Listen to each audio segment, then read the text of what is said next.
This episode of Recording Studio Rockstars is brought to you by Atom Audio, Isotope, Native Instruments, Lewitt, and Grace Design. You're hearing my voice right now on the new Lewitt Ray microphone with Aura, Auto Gain, and EQ mode through the Grace Design M201 Mark II mic pre, mixed through Isotope, Voice Enhancement Assistant RX, Ozone, Neutron, and Nectar on Atom Audio monitors. Please check out our awesome sponsors using the links in the show notes. It's a great way to help support this show. Now get ready to rock. Vibe is everything, you know? When we start to think about the mystical aspects of making records, you know, how all these things manifest in the moment, in the room, and how that thing beyond words and beyond notes and beyond physics is somehow like infused into this artifact that we create. That's where shit gets really cool. It's like each person drives the bus in their own style, in their own way. And it's so weird because it makes you hear the music differently.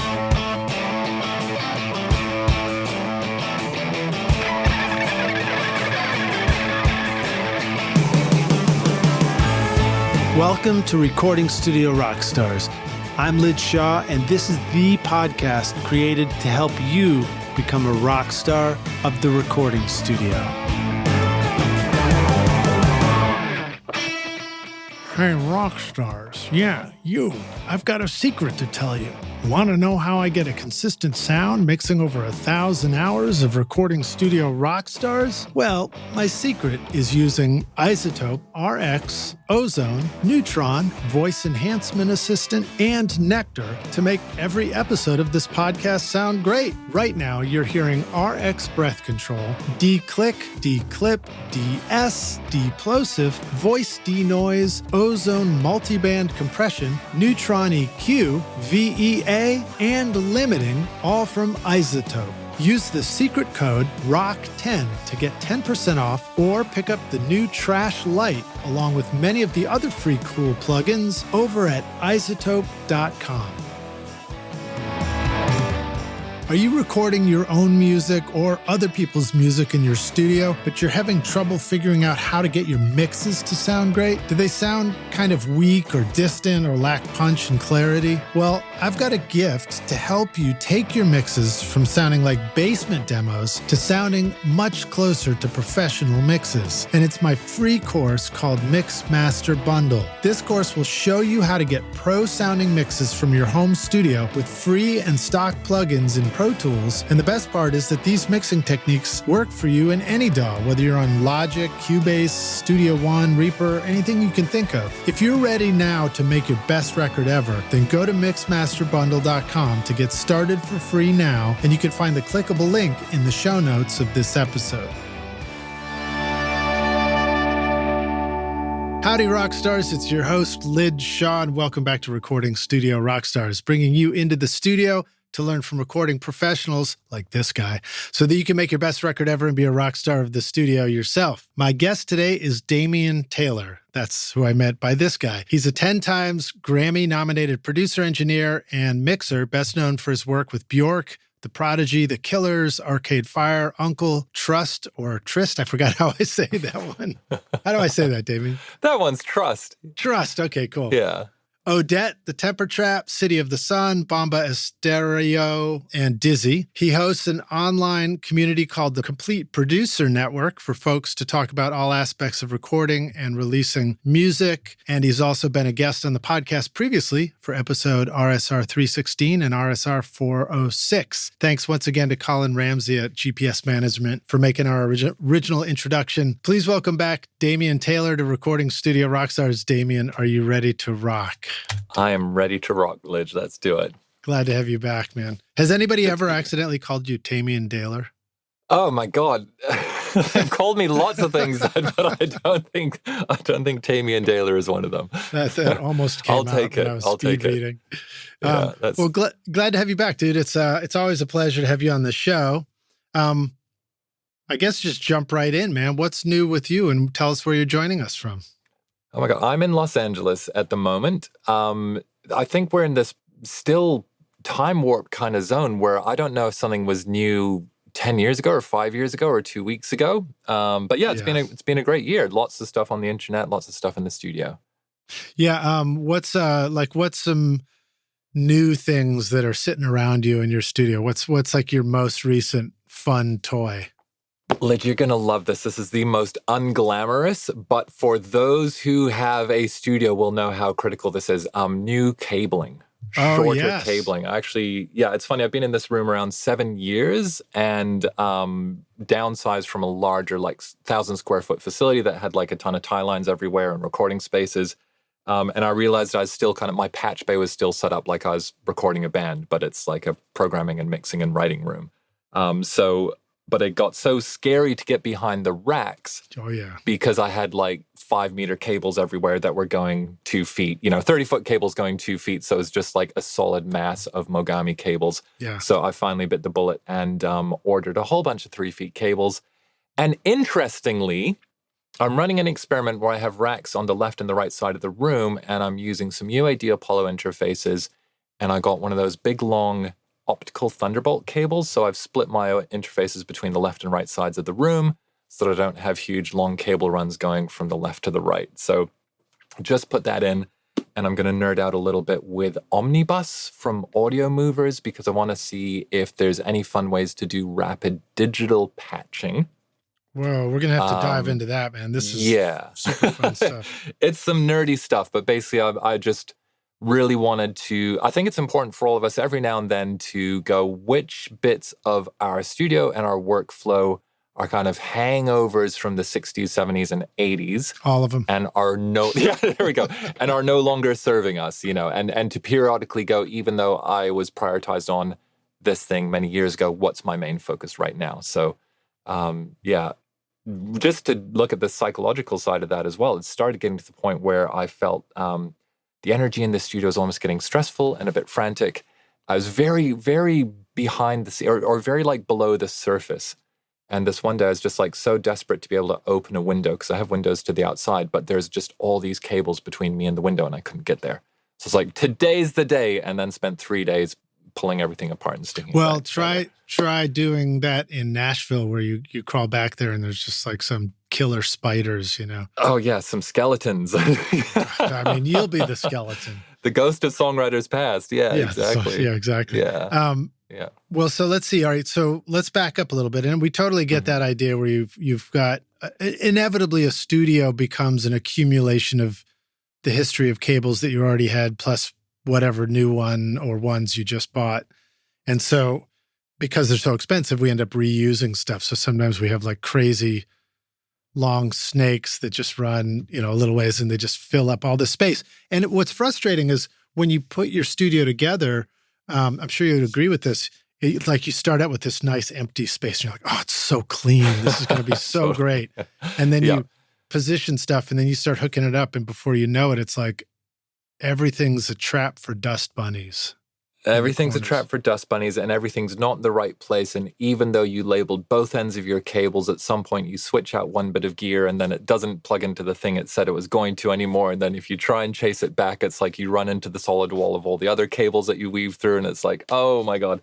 It's like, I guess we have to say, like, big picture, the great studios, the really amazing world-class studios are 5% gear and 95% people and systems, right? And just like, yeah, you have all the gear, but it works and you can put it together and you can stay in the flow with an idea and you can, it all works while you're talking with an artist about, the big picture instead of just going, why the hell am I not hearing this on channel 16? And, everyone's getting angsty and looking on their phone about who else they could hire instead of you. So angsty. Yeah. Wasn't he some famous street artist? There you go. Angsty? Yeah, from Scotland. Yeah. From Scotland. So like, I mean, I always say that, people think that a studio sounds really exotic. I mean, I thought a studio sounded really exotic. I think I still do. But, it's this idea of acquiring gear. And once you do the studio thing, especially if you're doing bands, but maybe not. I mean, even I'm looking at that modular synth behind you in the video. You end up realizing that the studio is about little connectors and adapters and cables and knowing where to find them later, because you sort of find yourself in this position where you're you're mortifyingly embarrassed if you can't hook up anything to anything at a moment's notice. Yes. Yeah. And there seems to be some golden rule of the time you really need that one connection is the time that, even though you tested it all when you set it up and you haven't used it since you set it up, like it doesn't work. And then you're suddenly running between rooms using, Oh my God. It's a nightmare. It's That's the biggest challenge, right? So it's that thing where you put in this effort to hook it up and you get it figured out. And then you're like, okay, we got it. Now, how is it that the next time I use this thing, which is inevitably going to be like 18 months from now, I can jump right in and use it again and remember exactly how I hooked it up and hook it up and not have to go through this whole process again. Yeah, it's wild, isn't it? I mean, I think it's like you need things to mess up enough times for you to know where to look. Yeah. Yeah. Well, that speaks to what you mentioned earlier, which is systems in studios and systems and just music production in general. Like the people who decide, oh, I'm going to mix and maybe I'm going to mix a particular style or whatever every day, find maybe they quickly acquire a great mixing template and a system for doing it in a way to even price out what they should charge for a mix for somebody, you know. But then if you're always doing something different every session, it gets really frustrating because you're like, well, I don't know. What should I do for this one? Or if you price something that, you know, you're going to offer at a reasonable level, you're afraid you're going to get screwed because you're going to have to put in like a day on the front end and a day on the back end and all that. Oh, man. Yeah, it's, what do they call it? It's a lot of moving pieces, a lot of moving parts, I think, and we're never quite too sure how they're geared to each other, how they relate to each other. And that's where ultimately it comes down to, you know, keeping things as simple as possible, especially when we're talking about our own personal systems. I'm obsessed with this quote from Einstein, which is actually a paraphrase of a quote from Einstein, which is as simple as possible, but no simpler. Right. And I think we should be striving for that in our studios. And if you're really wondering if my studio is getting a little bit out of hand, by the way, first world problem here, everyone, like, oh my gosh, I have too much gear. But if you're wondering if your studio is getting out of hand, like, I really like to think about things as like, are you a producer or a consumer? In other words, has your studio become a place where you are collecting stuff, or is it a place where you're getting music done? Yeah. And I had like a long, dark night of the soul where I suddenly realized that. And it's like, oh my God, I'm just like collecting all this stuff so that I feel secure when other men come into this room. Like deep down, you know, yes, it's all cool, but you suddenly realize like a lot of this music making gear has nothing to do with making records. It has everything to do with the fact I feel insecure about my work. And I need some kind of a magic wand. Or what is it in Dumbo? Dumbo holds like a feather to be able to fly. Right, it's like Dumbo's feather. And then one day, like, you can't plug any of it in because it's broken. And, you know, you feel like Scotty in the engine room of the Enterprise and you're diverting power around the flux capacitor or something. And you go like, oh my God, I didn't need it anyway. What is the modern feather? What is the modern? Modern feather is actually... thing that came to mind was auto-tune, but I feel like that's not fair. Well, funnily enough, for the listener, the view that Lidge has of me is I'm sitting in front of a modular synthesizer, and it's a beautiful enclosure. And for me, the modular synthesizer is the midlife crisis of record production in the 21st century. The modular synthesizer is, you know, the convertible of the 21st century record producer. So awesome. Yeah, so that would be it, basically. But I mean, on more broadly speaking, I'd actually say, and there are obvious exceptions, everyone. So let me preface this by saying, of course, there are obvious exceptions, but I'd say it's analog outboard is the feather. The exception is tracking. Right. Yeah. Like if you want to get a microphone into a session, you still got to have the good. Yes. It's good stuff until it gets digital. Yeah, you want to capture it as best as you can, but I mean more in the sense that like I need it, or there are faults with my recording. And I can't remember who it was, but many years ago, there's an interview with the guy in K-pop who I think he ran like a punk studio somewhere in the Northeast, and he said something like, moving a mic half an inch is bigger than the difference between analog and digital. Interesting, yeah. Do you know what I mean? That's when we really forget that it is the choices that you're making, the places you're putting stuff, the way you're coaching performers, the way you're thinking about the music is the part, right? makes a way, way, way bigger difference than if I have a plug-in LA2A or an outboard LA2A. That was the thing that I realized when I started thinking about the importance of monitoring and hearing what you do, because it occurred to me one day that the variation of possibilities in how I messed with a standard stock EQ in Pro Tools was going to have a much greater impact on the sound of the record than, whether it was a plug-in versus a, outboard, or whether it was some vintage this versus something else. And what's funny about it is when I say that out loud, it's not even, we think about comparing things in terms of we're comparing the best of this to the best of that, I think instinctively, but really it's like the truth is with a simple EQ, there are a lot of ways you can severely fuck up the record that you're doing, Absolutely. Yeah. Yeah. And dear listener, this is not to say this stuff doesn't matter. It's not to say it doesn't make a difference. It does. But everyone's familiar with the Pareto principle, right? The 80-20. And it's just that you get 80% of your results from 20% of your efforts. Or I think there's like a 94-4 or something like that. So let's come up with a new one right now. Yeah, right. What do you want it to be? Let's call it the 99-1. And that's, it's not to say like if you are Lewis Hamilton or Max Verstappen and you're finding an additional like 0.1% of downforce, then you're in a position to maximize it. Just like there are engineers in the world who will maximize the difference between like a 1956 and a 1966 Telefunken. Right. Like, so it's, but for the majority of us, myself included, that's not going to be what's going to actually make the material difference to the quality of a record.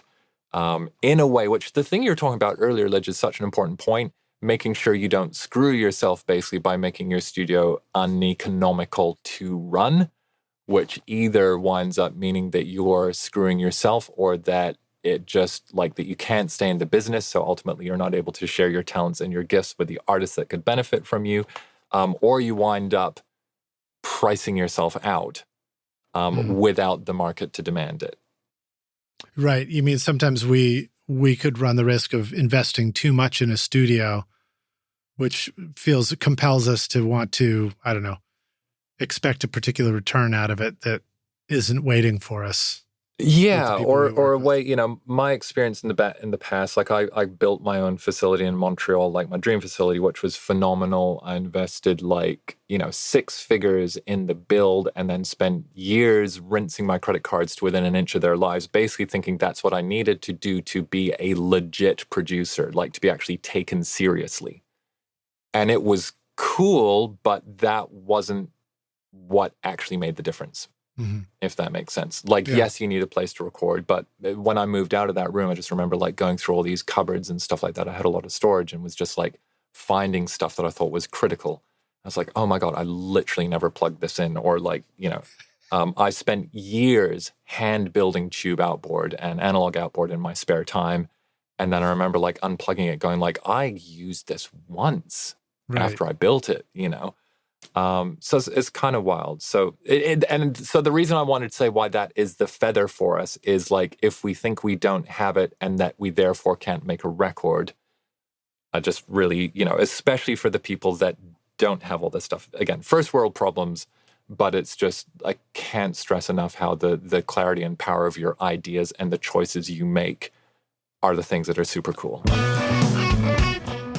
No matter what style of music you make, Native Instruments gives your studio all the instruments you need. From drums, loops, and beats to the coolest synthesizers, realistic strings, guitar amps, and futuristic synth pads. I love to record real bands in my studio, but then I mix it up with cool sounds from Contact, Massive X, Super 8, Battery, Guitar Rig, and Hybrid keys, for example, to make my music way more exciting and interesting. Use the coupon code ROCK10 for 10% off or download the free gifts waiting for you like the awesome new Jacob Collier Audience Choir or Complete Start featuring 2,000 sounds and 6 gigs of free samples at nativeinstruments.com.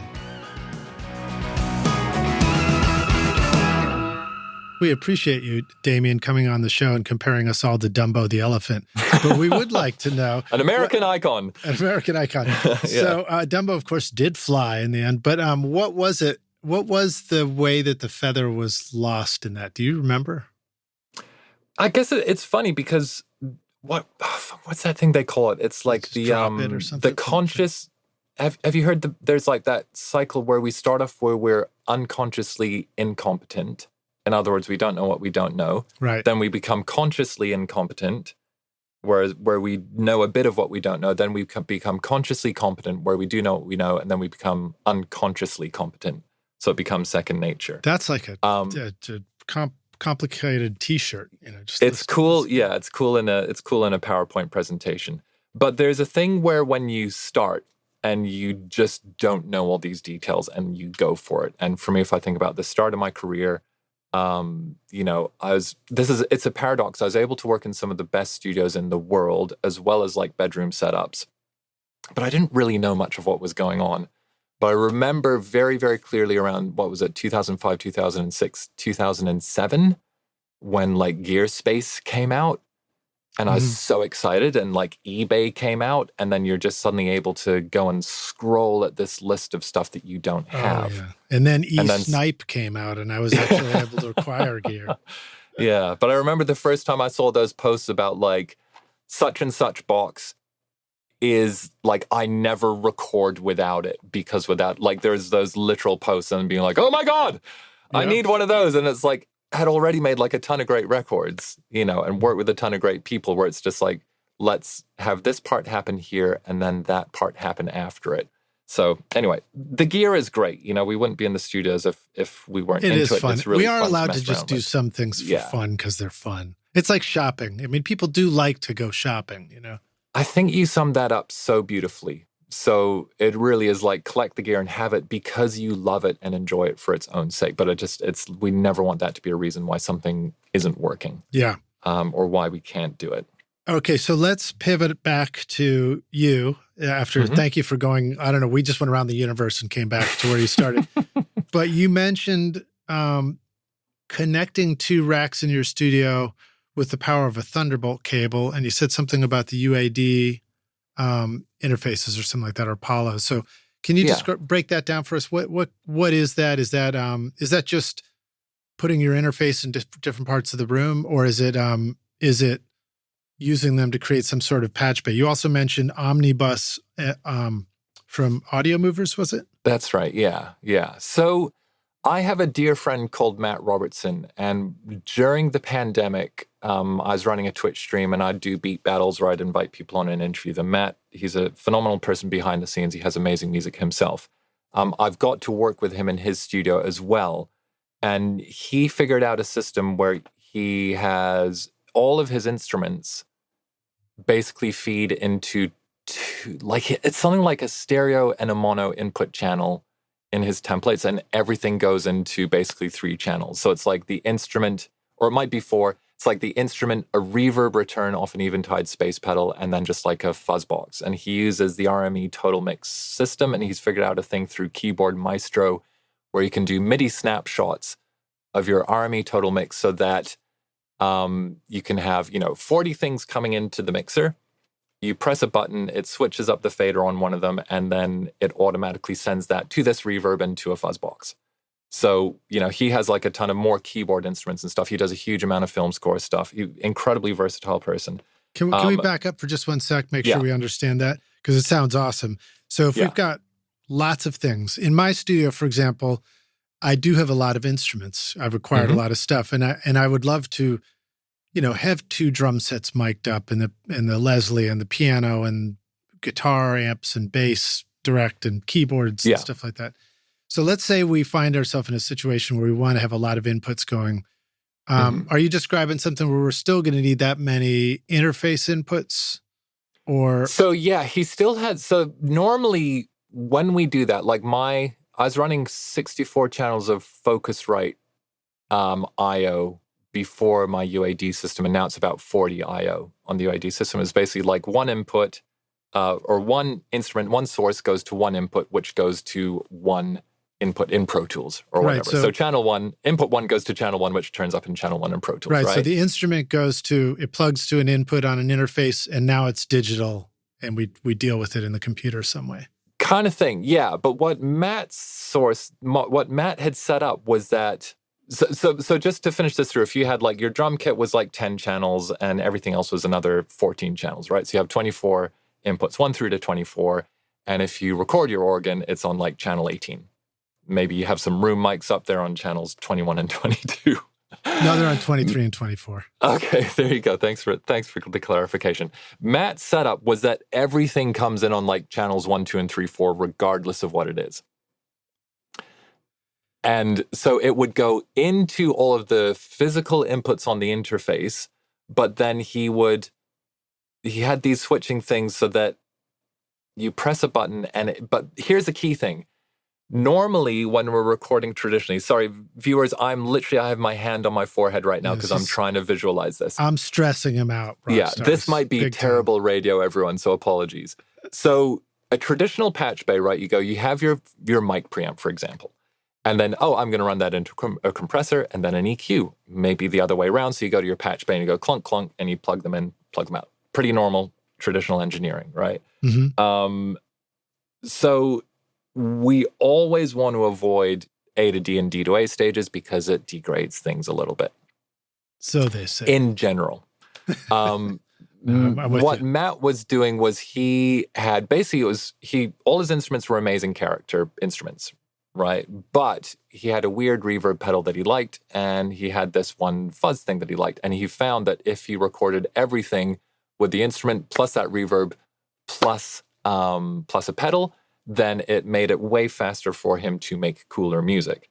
And Matt's like working full-time on teams doing Hollywood film scores. He's doing like musical directors and tech setup stuff for everyone from like Ellie Goulding to Arca 9000 to Bjork. He's like cranking out his own albums. His output is insane. It's prolific. And I got to go in and do a session with him, and he did like 5 songs in a day, just like playing everything, programming modular synths. And it was just like blew my mind. I could not fathom how fast he was working. And it's all because everything just gets like really distilled down. So basically I realized that my studio is still set up in a traditional way. I hardly use my outboard, basically because I'm not in a recording room. I still use a spring reverb a lot to mix, but I had a few cool pedal chains that I wasn't really using. So I was like, rather than thinking I'm trying to do everything in the analog domain in parallels, I basically just wanted to copy Matt, where I could instantly send any input, even though I might have 20 or 30 physical instrument inputs, lots of synths, guitars, or whatever. But you can press a button and send them to these interesting analog chains and then record them at the same time. So this probably took advantage of like maybe the UAD mixer in between, so the interface and the Pro Tools input. Yeah. I want to do some real talk for everyone right now. I'm literally in the process of building this out, and I'm a huge fan of all the Universal Audio stuff. I've made presets for them. They're like family, huge supporter. For me, console is a fucking nightmare. Routing is a complete pain in the ass because it feels like they're trying to make it seem like a console from 1977. Right. In comparison, if you look at RME Total Mix, if you look at the Focusrite stuff, I've formerly been a Focusrite endorsee. I love the Focusrite stuff. It's like, oh, you've got this physical input and I just want to send it to that physical output. And there might be a way to do that on console, but it's very confusing. That's the way you just said it. That's the way my brain works. That's the way it should be. Yeah. Now, it might be like that, but I haven't figured it out yet, everyone. I mean, I don't even like it when Americans call something an aux send and Britons call it a fold back. And it's like, it's a send and it's an output and an input. So basically on some systems, it's like you bring up a page and it literally just shows you this is connected to that. And then you have another page that's a mixer. There's a lot of great things about console, but like being able to insert everything on the way in, like fantastic. So it has a huge amount of advantages. So basically I'm trying to use Omnibus, which is basically a digital patch bay thing with snapshots so that I could go, okay, I'm recording the stereo output of my Ward Beck console, which has 3 channels of modular, 2 drum machines and a space echo. And I want to run that all through an Eventide H9 going into my analog heat. And I don't care that it's not a direct analog input into the Eventide anymore. I just want to have those Eventides set up, sitting on that channel so you can press a button that will immediately send any input to it. Or my MS-20 that's on input 3, I want to send it to the same channel and record it. Yeah. Because what we all know is unless we're in an active tracking session and we're full-time engineers, if we're also a writer, mixer, producers, doing everything, like once things are patched and we basically ignore it. Yeah. I mean, even when I'm engineering a session, I find that I work with independent clients that come in. We've got a day to get something done. I would feel terrible if they didn't accomplish what they need to accomplish at the end of the day. There just isn't time for me to like mess with something too much. If it doesn't happen, we're moving on to a different way to do it. Exactly. Yeah. So it's that simple. So the idea here is if there's ways to have a few cool chains that you can just easily send things to while they're on the way in or when you're mixing or whatever, just an extra bit of fast one button and you're there kind of a setup. Yeah. Now, in your situation, you described a UAD on one side of the room and a Apollo on the other side of the room too. So I have two Apollo X16s and an Apollo X8P. So all up, that's like 40 analog I/O plus ADAT stuff. So basically, I have an X18 and an X8P on one side of the room. And everyone, I have a 2 egress rack mount, beautiful piece of rack mount furniture on each side of the room, each of which is like a double wide 19-inch thing. So as I mentioned before, just having these huge amounts of analog cables that then have to go from one side of the room to the other is like in my room in Montreal, I had channels under the floor. And I had like a massive desk, not a British desk, like an American desk, like a with a flat wooden top that had all these rooms in the back where you could put cables and stuff. I don't have that in this room. So instead of having effectively, 40, 50, 60 channels of analog cabling going from one side of the room to the other across the floor under the desk, it is one absolutely tiny optical Thunderbolt cable, which is like around the thickness of your iPhone Lightning cable. So I basically have 16 analog I/O on one side of the room and 24 on the other side of the room. So the guys on my right side are all plugged into my modular setup. Right. So you're dealing with synthesizers and basically sound makers that can plug into these interfaces at one rack or plug into the interface at the other rack. Yeah. Do you also do the thing where you might send and return something? So like the H9 pedal you used as an example, that might be on a send and return at one of these interfaces. You just exactly. Sort of patch into it. So I just want to leave those hard patch sitting there, but basically so that if you're recording, you can take advantage of the zero latency things of these wonderful digital mixers, or for the to be very specific, the near zero latency. So we can route stuff before it gets to our DAW, do all kinds of fun creative stuff. Now, I had a single out once with this guy called Alex Metric in the UK. We did this a couple of years ago, and he just wanted to process everything through my modular. So we wrote a chord progression on one synth, and everything was just being processed through the modular. And I was like, I don't do that enough. Right. So I wanted to just make it easier to do that. So just like, you'd have a hardware, reverb return. I just want to have my modular integrated that way as well. So basically, it's a feeling of like, even though compared to when I was in my studio in Montreal, I had too much stuff, but I had the space to keep it all in. I've really trimmed down my studio a lot, but I still feel like I'm underutilizing it to a huge degree. So that's also where we get back to that earlier theme we're talking about, where it's like just collecting more and more stuff, in my own case, became a symptom of the more stuff I collected, the less I mastered what I had. And I know it's a bit of a trope, but it's a trope for a reason, which is, we go deep on fewer things and we wind up being way more creative, way more masterful, way more original. I was thinking about that recently. I walked into my studio and like you said, I've collected a lot of things. I've finally gotten all this stuff that I wanted. And I looked around, I was like, oh shit. If I had 10 Lidge lifetimes, that might be enough to master all these things. Hell yeah. There's just so much stuff here. I mean, so much stuff. Even right? just you mentioned the H9 pedal. Even that one thing alone is like, that's a lot to memorize. It's a universe of sound. And right next to it in the rack is the H9000, which is like, wow, that's some deep stuff there. Yeah. And then all this stuff, right, it has the thing, there's so many amazing designs out there where if you hold down the shift button while turning the third knob backwards, then it accesses the other mode, right? Yeah. So yeah, all this stuff just has so much depth that we're not using. Like I'm lucky to have a relationship with Eventide as well. I've done a lot of settings for them, and I did they sponsored a couple of live streams when I was streaming on Twitch. They had when the H9 plugin series came out. Yeah. And Colin Bevan, shout outs Colin from their team, like came and hung out on the stream, and he was like, and I'm kind of just messing around with all these new plugins. I love them, by the way. Get those. I highly recommend them. The H9 plugin bundle is fantastic. But he was saying like, oh yeah, if you flip that one switch, it goes into a different mode, and you're like, holy shit, like it was already amazing. You have like, 10 knobs that you can set to any possible combination, and then it has all these other modes as well. So I don't even think I know the Easter egg modes for the Eventide plugins yet. But yeah, I do know that the Black Hole is just amazing.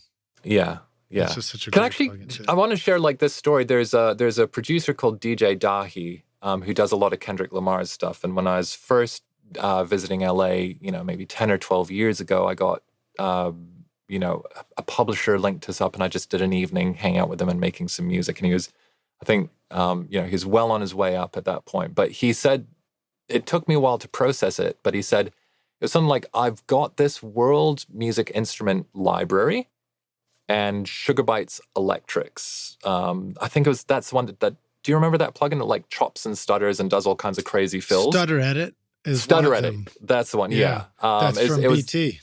Okay, yes, yeah. So he's using something like that, and he was just like, yeah, I'm using the world music library and Stutter Edit, or, the equivalent. And I just thought he meant he got them and he was using them, but he was playing me a bunch of tracks. And at that time, is literally everything he did had a world music instrument on it and Stutter Edit on the mix bus. And that his shit was amazing. It was so fucking, obviously he's a brilliant talent, but it was like he was just experimenting with these two things and coming up with like endless permutations just with these kind of two things. And this is an ultimate first world problem for everyone. Especially when I was working with Bjork, as you can imagine, kind of every equipment and software manufacturer in the world is like, here's some free shit for you. Mm-hmm. So I remember just hitting this one point and like programming, and I think I was just doing some stuff in the box, and it was like opening up my instruments, and it was like you had to scroll a couple of screens just to keep going to see all the stuff I had installed, and started doing the thing where it's like you open up one, you press a few keys, that's not right. Then you open up a different plugin, you try a few things, that's not right. And you realize like, I'm skimming across the surface of 20 plugins here. Yeah. And so, you kind of realize that having more stuff becomes the excuse that your brain uses to avoid going deep, basically. In 2024, Adam Audio celebrates 25 years of designing industry-leading monitors in Berlin, unveiling the Arctic White A4V and A7V series, available for a limited time. With the XART ribbon tweeter design, customizable speaker voicings, and SonarWorks integration for room correction, these monitors deliver professional-grade sound perfect for Grammy-winning producers and home studios. Make your studio cooler than cool with the Arctic White series, and get the Adam Audio A4V and A7V with an extended 5-year warranty at adamaudio.com. Yeah, and then when it comes to plugins like EQs and compressors for me, I really do enjoy using the straight up SSL channel now, because I have the controller, and it's just, I love being able to to use the knobs for EQ. Is that the SSL controller? Yeah, like, the is UC1. it kind of one-to-one? Oh, interesting. It's one-to-one, and it matches with their plugins. The console strip 2, and then the 4KB is the other one, and they're both just basically just console channels. But it's just great to have that instant, being able to have a button, just even have a phase flip button. It's huge, just be able to quickly audition stuff. But my point is, occasionally I go in and I just use other things. And sometimes it's just like, okay, we're at the end of a tracking session. It's a rough mix. I don't have enough time to dive into a mix template or anything like that. I'll just use these EQs today and just see how they sound, And that can be kind of a fun way. It is skimming the surface, like you said. But sometimes I find that's a helpful way to go through all this stuff that we've got. Because, the plugin list is ridiculous now. Yeah. I love what you're saying, though. Like, it sounds like you're being very deliberate. Yeah, just not, Like, let me try this and see what I can do with it. Yeah. As opposed, I had done a thing where it was like, I don't know what to do, so I'm going to try everything and then choose nothing. Right. And everyone, I know that I'm speaking with this evangelical gear, but it's like, hello, my name is Damian Taylor. I'm a gearaholic. It has been 7 years that I've been sober. So I'm really speaking this from like the pit of experience. But we should be smart here. Why don't we argue the exact opposite? About why we should have tons of stuff. Why we should have as much gear as possible, and why we can't call ourselves engineers and producers unless we have gear. Well, I'll take an example of mastering engineers that have been on the podcast who have talked about the power of A/B listening and really training your ears to listen to small differences between things.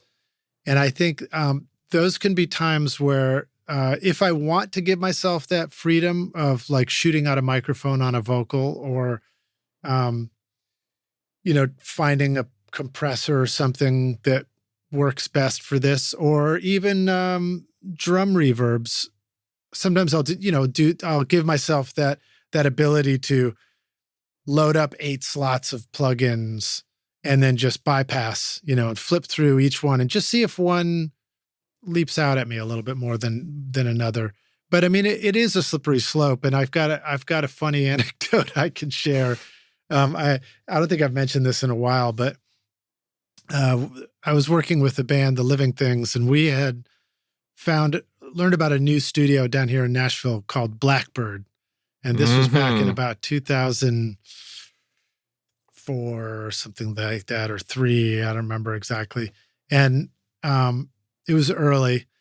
And we went down and spent 4 days there. And we had heard that they had this incredible collection of gear. And we only had to do one thing, which was mix one song that we were working on. Mm-hmm. And we spent 4 days in the studio, and we were like, well, we have to try everything. So we would go through, we'd start with the kick drum, and we would have them bring down, they have closets, Rockstars, where you just go in and you look up and down, floor to ceiling on the left and floor to ceiling on the right. And it's like a hallway full of just racks of gear that just go up and up and up. And you just like, ooh, I'll take that Fairchild, and I'll take that, Pi compressor, and we'll take that V76 module. And we tried plugging in everything on each channel until we decided what we liked. And then we got to the end. Oh, and the console had dual mix buses. Oh my God. So then you're like, well, which mix bus do we like better? And, everything was perfect silver, straight wire and all this stuff. And Vance has talked about this on the podcast too, about putting that stuff together. But after 4 days of working on this, now we did try, and we also decided, we're going to flange the guitar solo, and we're going to use the tape machines in the other room and like figure out how to set the whole thing up. So we did all these elaborate things. But the point is, we still came to the end of 4 days and we weren't done with our mix. And we, in fact, we worked all Saturday night, and Vance came in and there was a Christian session or something like that on Sunday morning. And they had to kick us out by 8:30 in the morning. We're still hovering around the 2-track, just trying to get that last bounce over to the CD for us to leave with. And it was a shit mix, It was totally shit, and it never got used. So I'm just reiterating your point. That's not the route to. It is a fun experience. Fun experience, yeah. Good learning lesson, but it's not the route to getting the right answer musically. Yeah. Wow. Okay. Well, I love that you brought up your mastering engineer chats. And I actually remember I got to hang out in the studio with Emily Lazar when she was A-Bing some converters. And I could not hear the fucking difference. And she was like, oh yeah, that one. She could. Wow. And I've gone on record many times. Emily Lazar, greatest mastering engineer in the world. I send it to Emily anytime I can, and I don't worry about it because Emily's touching it because I trust her ears so much. Right on. I can think of, when I was coming up, I got to do a lot of stuff with a guy in the UK called Cameron Craig, originally Australian.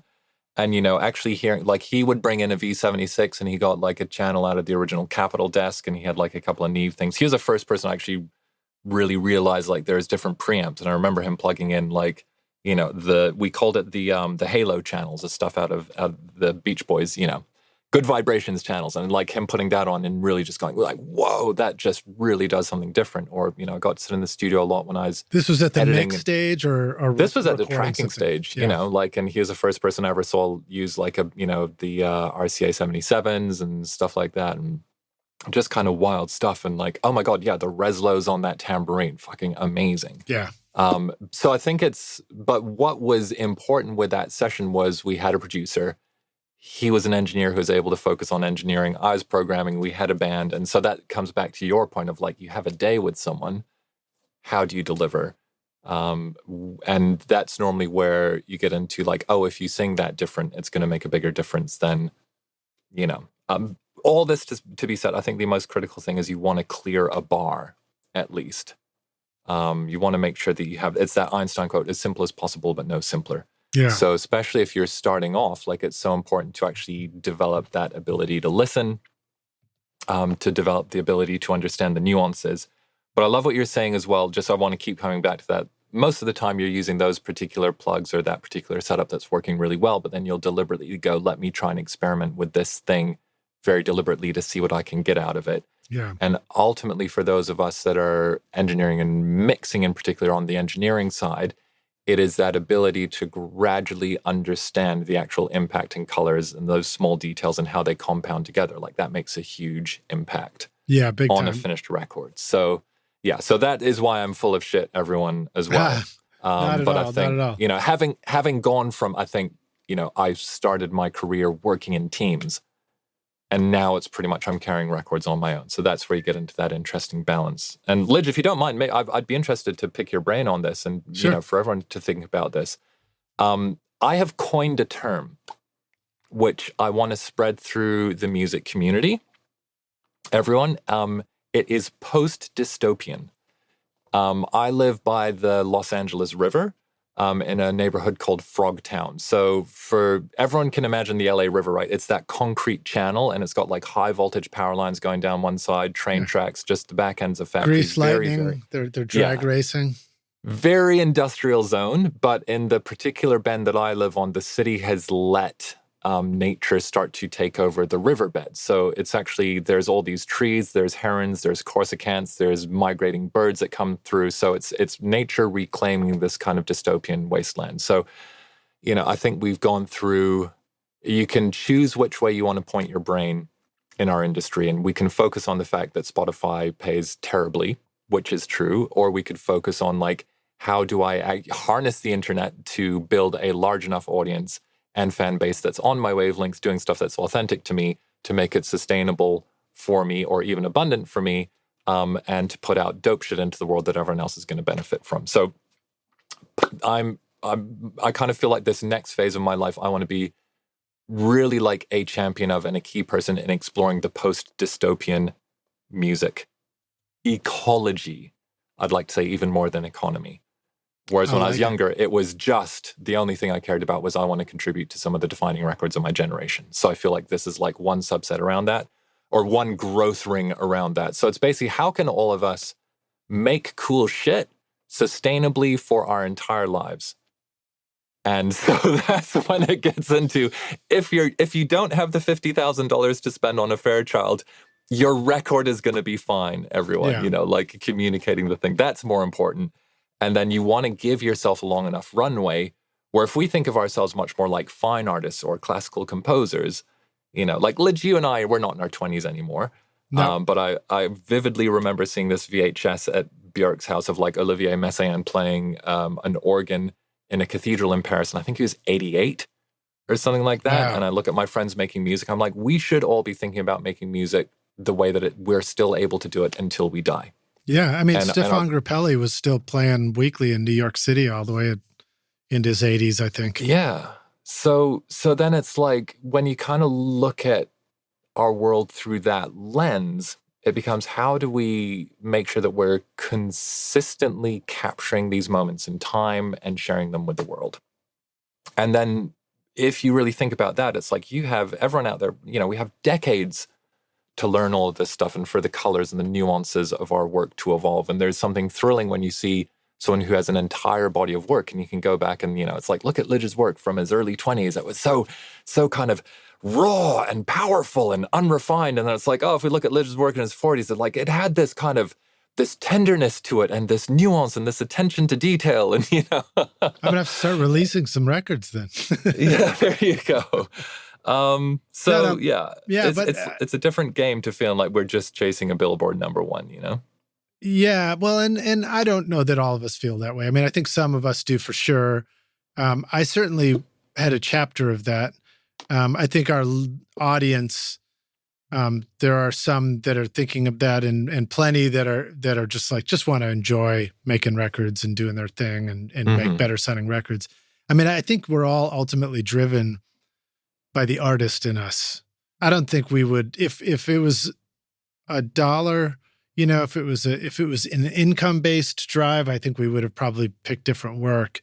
We'd be bankers, wouldn't we? Yeah. Because, otherwise, you wouldn't just keep going back and doing more mixes that more versions of the mix that you can't bill for, But I also, the other part of it too, that when you bring up the sustainability is just thinking about the ability to physically get old and keep making music. And I think a lot about the level of volume that we tend to work at, and what it feels like, and then especially around the holidays, you go to, of course, that'll date this podcast too, but you might mix all day and then go to a party and people are trying to talk loudly in your ear in a loud place. And so those are real challenges, I think, as we get older too, is how do you just keep your ears in a zone that you feel good about and safe about so that you can always count on them and count on being able to go back into the studio and, trust what you hear, be able to make music, be able to listen to stuff. Yeah. Yeah. So Lidge, you mentioned the rock stars a few times and you mentioned, just what you're just saying then about what people are looking for with music. What do you think is the ratio of listeners? How many are kind of full-time in music versus how many are aspiring to be full-time versus how many are doing a job that they're happy with and they just get to enjoy making music and recording music for the pure enjoyment of it with no other agenda, which sounds like a beautiful way to go. Well, I don't have numbers in front of me, but my understanding is that we are across all those descriptions. There's a little bit of all of that. There are a lot of people that are closer to my age listening to the podcast, 20s and 30s up to 60, and I mean, I've received emails from people in their 70s. I've had guests on the podcast who are in their 70s. So we have quite a wide variety of people. I do know that the majority of our listeners, rock stars, are people with home studios who record their own music and themselves as well as maybe recording other people too. And then it goes right into the pros too. One of the interesting things about starting a podcast like this is realizing that if you invite a lot of professionals to be on the podcast, they also like to listen because they want to hear what their buddies saying on an interview too. So for sure, it's a good combination. Yeah, great.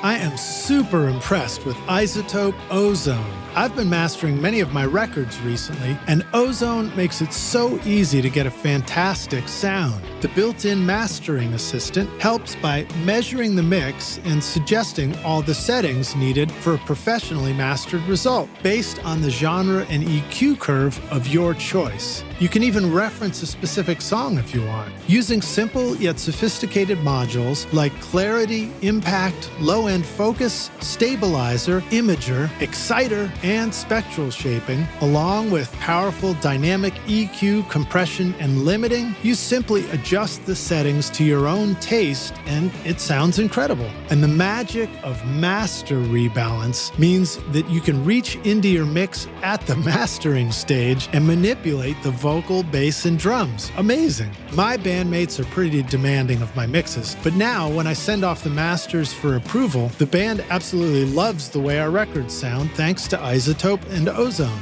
Use the code ROCK10 to get 10% off Ozone or other tools like RX and Voice Enhancement Assistant, or grab any of the cool free plugins like the new Trash Light over at iZotope.com.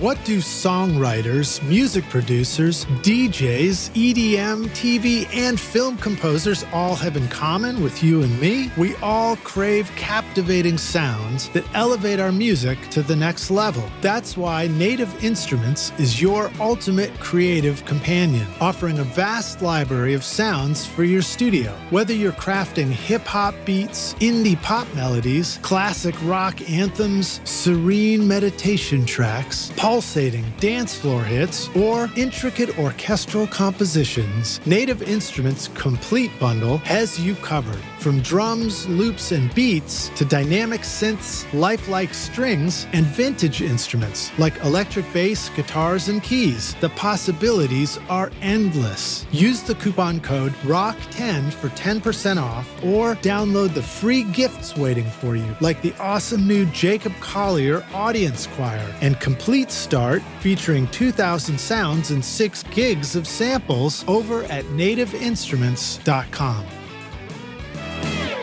Hey, Rockstars, we're back now for the jam session, aka the second half of the show. My guest today is Damian Taylor, joining us again from his studio in Los Angeles. Damian, shall we jam?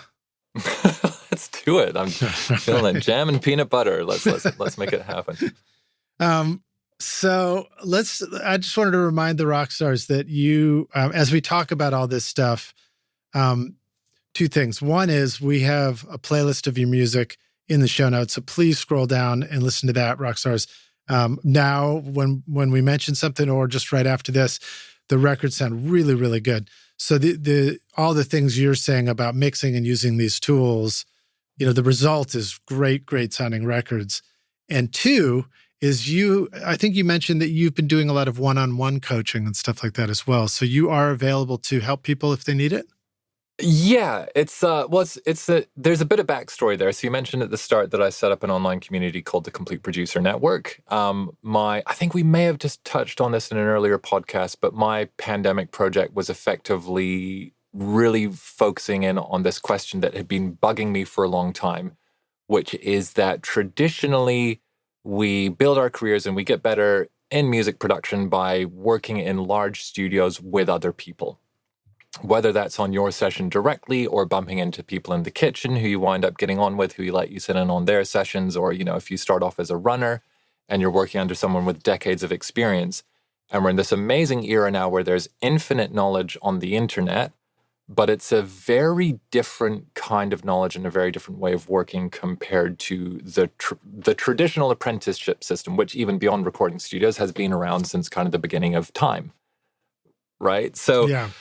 So for me, that felt like a big question because I realized that I was the same age. I realized when I turned 38 and when I first started working with Guy Sigsworth in the UK when I was 20, he was 38. And I now have computers in my house and I don't want a 20-year-old in my house, frankly, So I didn't need an assistant, but I started to think about, well, what happens to the next generation of people that don't get to work in this environment? You mentioned earlier, just like using an SSL.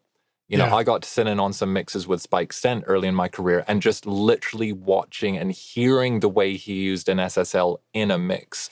Right, you're training your ear. You're training your understanding. Like a cigarette hanging out of one mouth, looking one way, reaching over with his other hand, and it looked like he just flicked his fingers at a console for 4 seconds, and that's how he EQ'd that channel. Just the physicality of the way that people would make a record in real time.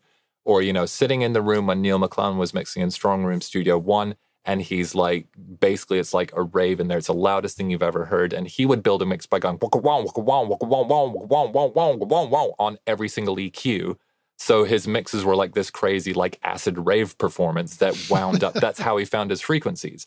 Like just being around, hearing people assembling a record was profound. And then my favorite thing was always the bit that happens between the music.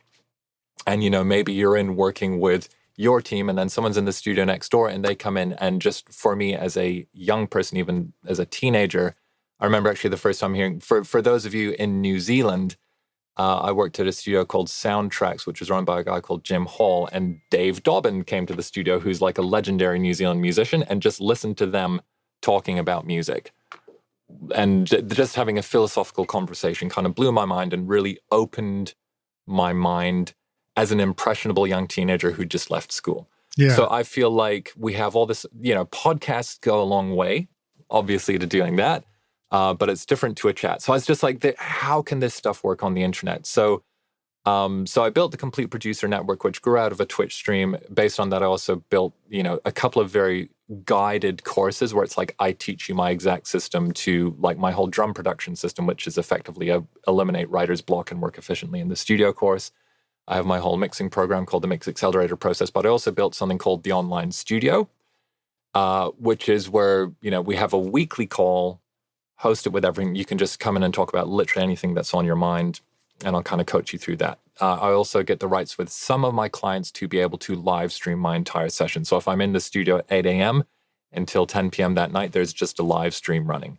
And sometimes you'll come in and there's a like, Damian is having dinner, you know, sign up, and I come back half an hour later. And you're not here now, so you didn't get it for him. Yeah, there you go. So I set all that up, and then a few people who had gone through all the programs at the start of this year started hitting me up, going like, hey, could I book you for some one-on-one stuff? Like they wanted to go super deep. Yeah. So I did an experiment at the start of the year with 3 people. There's a Grammy-winning engineer guy in Philly called Nick Krill.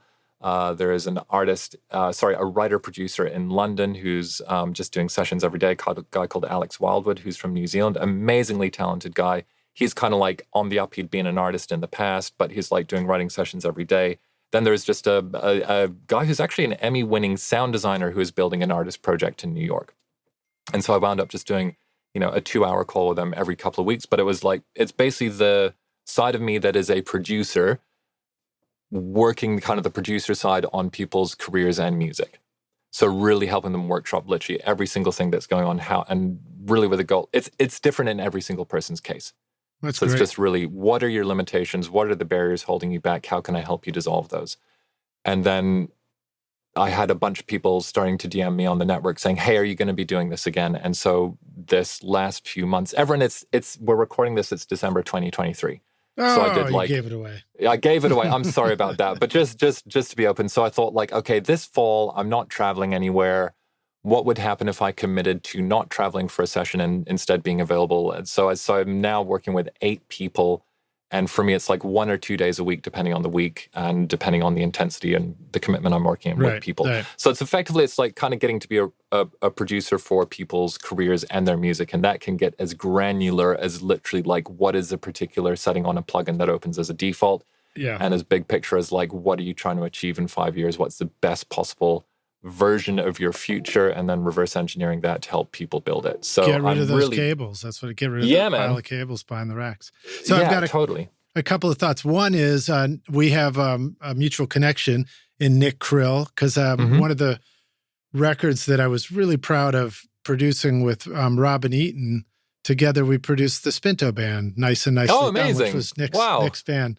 So we had worked with Nick for a long time, right? From his beginning in music through doing that. And Nick's also been on the podcast. So you guys are also podcast he's amazing. mates. Yeah. Great Nick's dude. in the online studio almost every week. Absolute legend. Nick, wonderful guy. Yeah. Such a deep thinker, so focused on like making great music, so committed to the craft. Absolute joy to great singer, great songwriter too. Cool. Yeah. So then the other thing is when you were talking about, Spike Stent sort of with the cigarette this way and, flicking the EQ the other way, and these people like that. I just wrote down personality and motion, and I was thinking of the way that we coach a singer in the studio to understand that if you want a vocal to translate onto the microphone, you don't want to stand there with your hands in your pockets unless that's the sound you're trying to translate. You know, you need to get into the character and the emotion of the vocal. Sometimes, as a singer myself, I discover it's the opposite. Sometimes I actually need to stop fucking around and just try and hit the note straight and do harmonies. But it just occurred to me when you said that the same thing is true for us in our production and our mixing.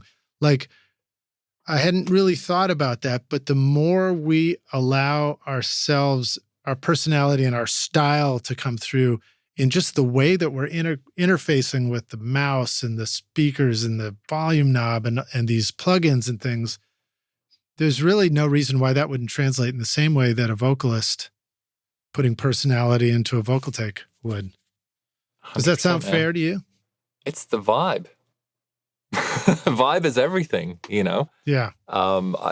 When we start to think about the mystical aspects of making records, you know, how all these things manifest in the moment in the room, and how that thing beyond words and beyond notes and beyond physics is somehow like infused into this artifact that we create. That's where shit gets really cool. But yeah, everyone has a personality, and it was a really like lucky thing about my experience. And I know like people who've assisted in world-class studios where you have this constant stream of world-class talent coming through. It's like each person drives the bus in their own style, in their own way. And it's so weird because it makes you hear the music differently as well. And it's such an amazing experience to be around.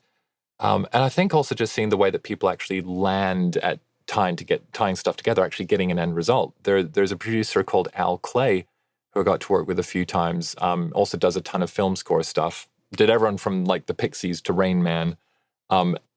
Legend, absolute character. But I remember the first time I got to sit in on some of his mixes, I was programming on this project, and one of the nicest, most personable, funny people you'll ever meet. And, you know, we were chatting away, and he'd kind of turn over to the console, move a few faders, have a little chat. And I remember we'd been chatting for 5 minutes, and at some point he's like, okay, let's print that. And I was like, what? It's done? He's like, yep. And he just had this amazingly casual way of just kind of go over and check on it. Yep, okay. But, and it sounded amazing, you know, but he, you know, other people have this like real intensity towards a deadline. Like you couldn't talk to Neil McClellan for the last hour or two of a mix. He'd be like so locked in. And yeah, hilarious story. Once I was trying to ask him if he wanted a food order, and he was like, we're hunched over in this hoodie at the Magic Shop in New York, like mixing away really, really intensely. And I was just like, Neil, do you want some food? I was like, Neil. And the music's playing then, and he hit stop exactly as I yelled, Neil! And like jumped out of his skin, freaked him out. So yeah, you know, it's hilarious. Tom Elmhurst was almost like, you know, kind of insulting the console. And I mean that in a really nice way. It's like, yeah, it's great. But yeah, personality and emotion, it all gets into it. You know, like Michael Brower talks about that kind of thing a lot. Yeah, he's dancing. You know, he's fastest hands in the West, baby. And seeing in particular a huge influence for me, again, Emily Lazar, just like the energy that she brings to a record as a mastering engineer was unlike anything I'd ever seen anyone do in a mastering session. Like she brought the level of intensity of like, you know, the front person of a rock band. And made the difference. And it's wild to see that. And I think when we're kind of getting back to this paradox of the age we live in, when we're just in our rooms on our own, we're not exposed to that kind of human aspect of how people's personalities and their process brings a record together in real time. And it's very different. You know, we can all go on Mix with the Masters and watch like a track feedback or a mix breakdown, or, you know, I have some on my YouTube channel. But it's like after the decisions have been made, it's very different to being in the room and hearing something like sound terrible for 6 hours and then suddenly sound amazing. Mm-hmm. You know that thing, Lidge, where it's like suddenly it sounds like a record? Like it doesn't, and then something happens, you're like, whoa. So difficult to communicate. What about that thing where you keep working on it and suddenly it doesn't sound like a record anymore? That happens sometimes. Well, you know, and I was just mixing by myself yesterday, and I was really feeling that difference between. There's also something that happens when, even though it can be a pain in the ass to have somebody, stare in a hole in the back of your head, which is why we have bald spots as engineers, male engineers anyway. It can feel like unnecessary pressure, but it can also be just the right thing to keep you moving forward and like pushing your own boundaries. And when you're mixing by yourself, sometimes it's hard to get that same thing. You have to get it all on your own, Mm-hmm. Big time. Yeah. When you have you ever had that thing where you think it sounds terrible, then you look at the artist and go like, how's this sounding to you? And they go, oh, it's great. And you're like, really? And then you listen to it again. You're like, oh, I guess it is great. I sent off 2 mixes yesterday thinking these are shit. And the response was, these tracks sound amazing. So it was that was a good feeling. So that's something so interesting that you said there, right? It's like, I was actually talking to people in the online studio about this literally yesterday, which is the discipline of knowing something is done, even if you don't get the internal like fireworks, And I think I see this especially with people who are coming up and they're struggling to finish. It's like we are waiting for this big sign from the universe that it's incredible. And often the thing that we've been trained on is what we feel like when we listen to our favorite music. So Lidge, they liked it. You were kind of a bit jaded on it, but you still knew that it was done enough to send. Is that a fair statement? Well, the day ended. Okay. The clock told me it was time to send, It was either that or I missed my daughter's Christmas performance, I just dated it again. My God, I was so ready to psychoanalyze you, and you're like, yep, it was the clock. Yeah, well, I mean, there's there's that thing, and that's the power of giving ourselves, we're going to talk principles here. Mm-hmm. That's the Parkinson's law, right? Yep. Which says that any task will expand to fit the time allotted for it. Yeah. And so if you give yourself a time frame, it'll just happen in there, And it doesn't mean that the very best version of it will happen in that time frame, but what it does mean is you can close it, close the book after you do the thing, finish the mix, send it, and then you can step back and then come back to it, listen to it with fresh ears and have an instant take the next day or, whenever you come back to it, that you just weren't going to have by spending another 8 hours on it right then. Because you're hearing, it's such a weird thing. It's like if you turn the volume up, you wear your ears out. If you don't even turn the volume up that much, you wear your ears out, Yeah, we get into decision fatigue. It's like humans are capable of making a limited number of decisions effectively in a given day. Yeah.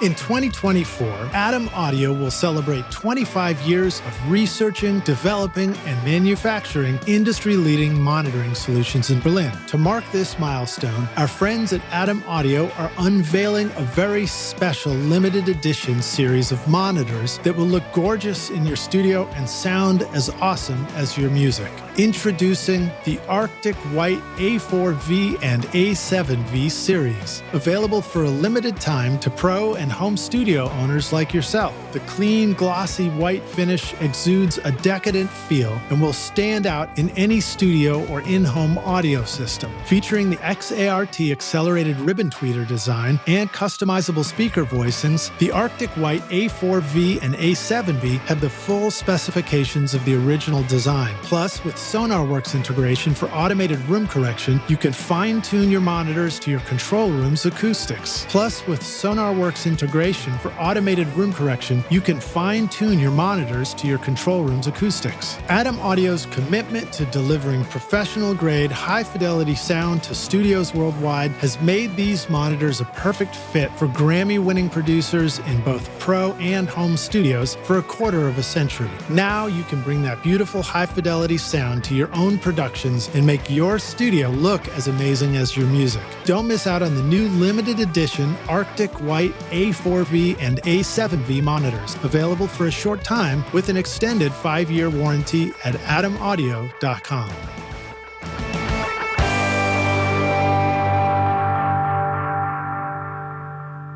I guess we're coming back to that topic of like, how do we keep doing this and how do we protect our ears for long term too? That I think is one of the reasons why it can be helpful to put a little SBL meter somewhere up there where you can glance at it, because I find for me that, and what I do is I just take an old old iPhone. Mm-hmm. Like it's literally an old iPhone 5, that's not going to be much use for anything else, but it's easy to have that plugged in. You just put one app on it, an SPL app, and just sort of stick it up in the mix zone. Because my brain gets fatigued by all the decisions. And so I can find that I'm not even sure if it's too loud. It can feel too loud, even if it maybe wasn't too loud, Yeah. And I'm not sure if 85 decibels is like clearly too loud, or if that's supposed to be we're supposed to be able to work at that level for a while. Some people say 75. I don't know if you ever think about that stuff. But I do remember that you talked about using your Avantone mix cubes and setting those up to mix on as a good imaged pair of speakers. Yeah. You want to talk more about just your process of setting your level and feeling like you're hitting your target level while you mix, so you don't just keep pushing things louder and louder? Are we talking target level, like just what's happening in the room, or both? Both? Room and mix level. So I use, beyond going through a painful period of a number of years where I realized like 90% into almost every single mix, I was having to go in and pull the faders back because it was crunching out at the mix bus. Beyond that, I use like no metering or anything. No SPL meters, but I'm very familiar with the types of decisions I make at different kinds of volume levels. And I'm very familiar with the feeling of your ears going out of whack, but even more than that, the feeling of my ability to make a objective choice dwindling rapidly. Right. And in general, my mixes tend to actually go from a loud to quiet glide. So I kind of get quieter and quieter as the mix comes together. Volume knob, listening in the room, you mean? Yeah, exactly. So I think about because I get exhausted. Yeah, totally. I kind of think of it as like, 4 broad categories of volume. There's just like really fucking loud. Then there's like too loud to be able to talk over comfortably. Then there's like, you could talk over the top of it. And then there's, I can barely hear it. And kind of within each of those windows, I find that I need to make specific kinds of decisions at each of those volumes. And normally, as I kind of step down, there will be a let's reset the ears, so a very specific break as we go. Right, and that's when stepping away from the speakers and coming back again can be powerful, right? Because if we're changing the volume while we're working, we just sort of confuse ourselves, I find. 100%. If you're feeling confused about a mix and you're popping back and forth between sets of speakers and turning it up and turning it down, you're confusing yourself even more. And that's like one of the most foundational lessons to learn. So just really understanding the choices you need to make at each point in time, and even sometimes just being aware of how the music will be presented at a certain volume and understanding it will push you into making a certain kind of decision, which you may need to just double check at a different volume. Like there's that kind of optimum, whatever it is, where the Fletcher-Munson curve is flattest. But that doesn't mean that you're going to make the same decisions at that volume about the same kinds of things that you would at other volumes. Yeah. So I was going to say specifically about the Avantones, I find they make me make a certain kind of decision, and they highlight a certain either lack of substance or a clanginess in a mix that I might miss on a more expensive pair of speakers or a more revealing pair of speakers, because something in my brain just goes like, I can just hear everything and I go, and my brain is too stupid to recognize how to make it sound better. So I need something worse that dumbs it down enough for my brain to identify what I need to change. Yeah. And I appreciate that you talked about, setting them up on speaker stands and like actually trying to get a nice stereo image with the phantom center and all that. I have not used them in that capacity. I have a single one that I just put everything in mono and check there. And that is very helpful at low volumes. I'll just sort of balance things. I find it really useful at the tired rough mix stage during tracking, where I'm like, big time. I can't, I'm not going to be able to mix this thing right now. We just finished recording the song. So I'm just trying to like check that we can hear all this stuff. But I do remember some things about mixing at different levels that I find interesting. One thought is just simply this world we live in where we're making music for an uncertain experience. Like, is somebody going to listen to this in earbuds? Are they going to listen to this in the car? Are they going to listen to this at a low volume? Are they going to want to crank the shit out of it, you know? And there seems to be different levels of appropriate for different styles of music at times. And then sometimes I wonder if, you know, trying to describe them as different listening experiences just a cheating way of avoiding making one mix that works for everything. You know, but it's like one of the details I remember reading about, and I think rock stars, it's good to go and learn about the Fletcher-Munson curves. It's good to learn about the other tests they did, which were things like discovering that at louder listening levels, hearing the difference in loudness between two things gets exaggerated as well, right? So when you crank things up, you might, if I remember this correctly, you might push the vocal up even further to feel like it's sitting out in front of the mix. Although sometimes I find the reverse. Sometimes I mix down quiet and then I crank it up and I'm like, oh my God, the vocal's ripping my head off right now. So I just wondered if you wanted to talk a little bit about the things that you discover at these different levels, what sort of things you've learned to pay attention to. For sure. And for the listener, like I was nodding very intensely to almost everything Lidge was saying there. So really, really important points. And yeah, it feels like it can be very different depending on rooms and situations. So there is no substitute to just listening to an intense amount of music at a whole bunch of different volumes and just noticing what you notice. Speaking to the should you be mixing for specific systems, personally, my philosophy is that when we are mixing, we are trying to encode an artifact that is as robust as possible. And when you have a mix that translates well in one place, it'll tend to translate really well everywhere. So that was actually the shocking discovery that made me really get committed to mixing on Oratones and Avantones, was like, oh, when I build a mix on those, it sounds way better on the big speakers than when I mix on big speakers. And when I mix on those, it sounds way better on headphones than when I mix on headphones. So it was just the translation. So ultimately, like, a mix is nothing but the relationship between elements across time. Obviously, elements in every single dimension. So if we can get those elements feeling as robust and clear as possible, then great. I think the bigger difference is actually more what you're talking about with like genre. Like you would mix a film score very differently to how you'd mix a record. Right. Understand. You know what I mean? A rock mix, you might think this needs to be cranked up in the car, you know. Yeah, but it's beer cans flying out the window. Sorry. That's let's do the tangent. Rock records over the last 20 or 30 years turn into sandpaper when you turn them up. It's like, and I was shocked. You know, older rock records tend to sound amazing loud. Modern ones, not so much. Listen to Black Sabbath, the difference between Paranoid and like the newer ones. I think I remember hearing a really big difference in the crankability of those records.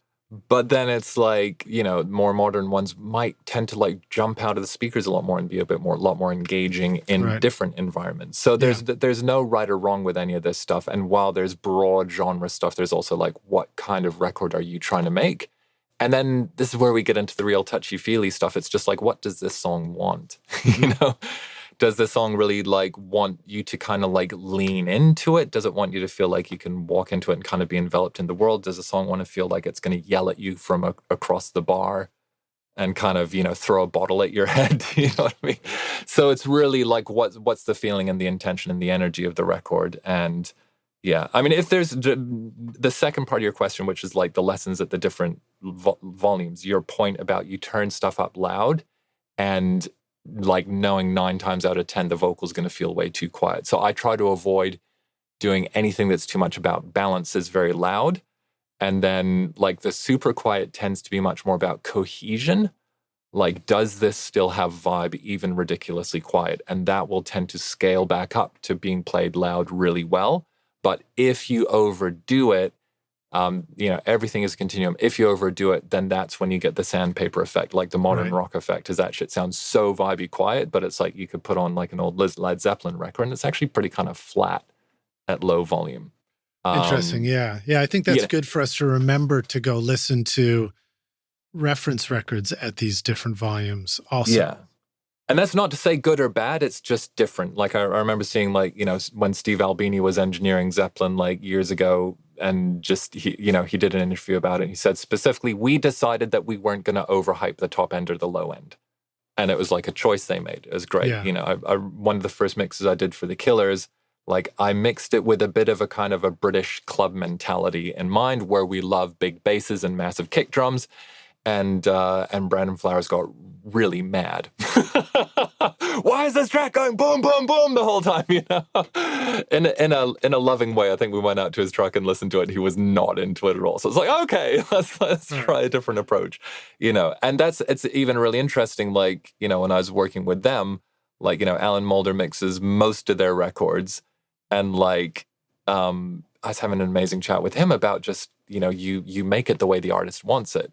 If you look at his discography, he's made some of the like objectively like these are the mixes that you use to check if your room sounds any good, or they're the ultimate bar you're shooting for, and that's everything from like Smashing Pumpkins' Siamese Dream to the Nine Inch Nails stuff, to kind of like there's endless Alan Moulder records, but then he also has the records that sound like sandpaper turned up, because that's what the artist wanted. Mm-hmm. You know what I mean? And those are still amazing records and amazing mixes, and he did a phenomenal job on them. So yeah, no right or wrong. And then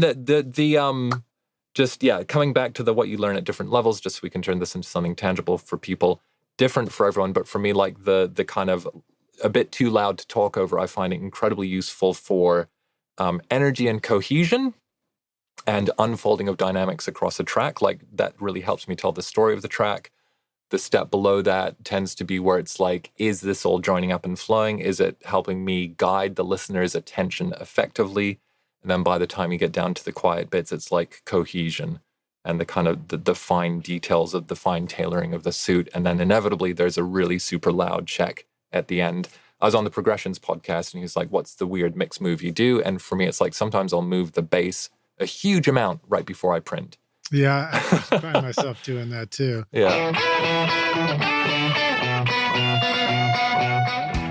Do you ever feel like the time that you've spent watching YouTube videos, trying out mix tricks, and tweaking version after version of your mixes has gotten you nowhere? Have you been looking for a simple, straightforward, step-by-step process for creating a pro mix that won't take you years to learn? What if you could have a Grammy-winning mix engineer who understood all your mixing struggles and could coach you through them? If you struggle with any of these questions, then the Ultimate Mixing Masterclass is just for you. Now you can discover the proven step-by-step mix system from Grammy-winning mixer Craig Alvin for consistently creating a pro-quality mix from your home studio that will sound amazing everywhere. Listen to this quote from one of our students, David. Quote, absolutely the most informative and helpful block of information and mentoring on the mix process that I've ever been a part of. That was like sitting behind a mix engineer for years, watching and picking up tips along the way, but condensed into a 6 to 7 hour session, close quote. Look, I'm so confident that this will take your mixes to the next level that if you can't get a killer mix within 30 days, I'll give you a full refund, no questions asked. So if you're ready to take your mixes to Grammy-winning quality, then go to ultimatemixingmasterclass.com and start now by checking out the free preview of the Ultimate Snare Mixing Trick. And I'll see you at the front row table of the Grammys. Cheers. Yeah, and it's tricky because you don't want to make, I guess what we don't want to do is we don't want to fuck up the mix after we spend all day working on it. So that can be the thing we're worried about avoiding. Whether the answer is to crank up the bass or to not crank up the bass, I guess each mix is going to tell us that. Yeah, and each process for us is really important. Like there's a brilliant engineer, Simon Askew, over in the UK, who was one of the main broadcast engineers for the BBC for years. So I met him on a Prodigy session. And, he builds a mix with he has his SSL mix bus set to the fastest, or it's fastest or second fastest attack. And a really slow release. And he starts a mix by pushing the snare drum up into it. And I personally actually don't engage my mix bus until I'm 80% of the way through a mix. So we just have very different ways of getting a result. His mixes are fantastic, So I know as well that it tends to be when I switch on my mix bus, it'll hype up some stuff and I'll have finished off everything by mixing very quietly on my Aventone. So I just want to check if I'm listening to this in a club kind of thing. Right. So then you can have those kinds of knock-on effects. But there was, I think it's important to not think of our work as sacred and to not be scared of making big moves even towards the end. Right. Frank Titaz actually, you got to get Frank on the podcast. He's down in Melbourne now. He produced all the Gautier stuff, Kimbra stuff, does a lot of film scores. Incredible thinker. Love him to bits. But I think I was working on architecture in Helsinki with him. We were kind of co-mixing. And he had a thing, it's like, if someone wants it louder, I'm going to turn it up 6 dB. And you go, let's just turn it up 6 dB. And, normally by the end, we're like, when I was working with guys Sigsworth, he'd say like, oh, let's turn it up 1/4 of 1 decibel. Right. Let's turn it down 1/4 of 1 decibel. And Frank, good Aussie coming going, 6 dB. Crank it up, mate. And just being like, not thinking of your shit as sacred. Yeah. And then let's really see what this is like louder. And there's something about that just, I think that question you were talking about where it's like, do we stop hearing what we actually have? Like you get into smaller and smaller increments and then your stuff actually sounds flatter and flatter. Right. So sometimes it's good you're just creating to a shock perfect yourself. gray. Yeah, there you go. Yeah, everything's blended together perfectly. And you might pull your bass all the way down and then slide it back up and it's more or less in the same position. Right. Or you might just go, yeah, I can ease it back a couple of dB and it just completely feels different now. Small speaker check. Oh yeah, it's still there. It's still banging, When I was a young engineer, I was on a session and there was a producer that came in for the day and I was just, doing the mixes for him. This is some kind of country thing, but this guy was hilarious. He was standing behind me the whole time, dry brushing his teeth with a toothbrush and then was telling me, he's like, what's the smallest amount you can push up that fader? I was wow. Like, I don't know. I guess I could just like touch it with my fingernail. He's like, do that. Yeah. So it's like, I thought that was the craziest it was going to get, of course, until we all got Pro Tools and you could do 0.1 dB changes. Good times. But I do agree with you that I tend to be happier when I start adjusting things by 2 dB or something like that, like move the vocal a bunch, not just a teeny bit. Because we can fool ourselves into thinking we're doing all this stuff to something, and in the end, it's not. And then you discover it's in bypass, right? Yeah, or it's in bypass. Exactly. I had my entire vocals group to a VCA recently, and I was like doing these wild moves. I was like, wow, this must all just be like gluing really hard at the mix bus. And I was okay, that's better. And then realized, I was doing 3-4 dB moves, and it was like it wasn't chained to the tracks. It was just like a VCA connected to nothing. Convinced myself I was doing genius moves. Man, oh man. Yeah. Okay, so, that was interesting. So you might wait with the 2-mix compressor until later on in the mix. Are there any other things that you like to, are there any other tips that you think are generally most helpful to the rock stars as far as building a mix? I mean, we've got the classic ones like don't mix in solo, but at the same time, what if our tracks sound shitty before we start balancing the mix? Do we actually want to go through and just sort of make sure that they all are kind of sculpted individually before we put them all together? Sculpted, what an interesting word, huh? I think like no issue with solo, but be aware why you're using solo. Basically, are you using it to hunt something down? I think maybe the most interesting tip, and by the way, generally I wouldn't advise, doing what I do with the mix bus. I do it for a specific reason, which we can unpack when we get to. But a great mix tip might be, especially if you're mixing a lot of music, think about how to keep it interesting for yourself. So there's a lot of, chat, for example, like in the mix accelerator process, my mixing course, I wind up talking to people about like, oh, well, should I start with the drums or should I start with this or should I start with the vocals? And it's like, just change it up. You know what I mean? Like some mixes build all your vocals and make like an incredible vocal arrangement with everything else muted and then like surround it. Others like, fuck it, start with the drums really, really, really loud, make it the most exciting drum thing you've ever heard. And then, of course, as soon as you put in 2 other instruments, it sounds like shit. But hey, start there. But and I think the reason for that is give your brain different pathways into a mix so that you don't just basically wind up riding down the same kind of bobsled track every single time you do it. So I think there's this interesting balance where we want to, on the one hand, the unconscious competence that we were talking about before, we want it to be second nature. But I think we want to try to make the second nature part being, for example, Lydia, you're messing around with those other EQs. Oh, I discovered they have a certain thing that works really well on this type of sound. So you want to unconsciously go grab that thing to get this result. But then consciously make it a bit different so that you're not just going through the motions over and over. So that would be my big, I think, actually useful tip. Otherwise, high pass. Right.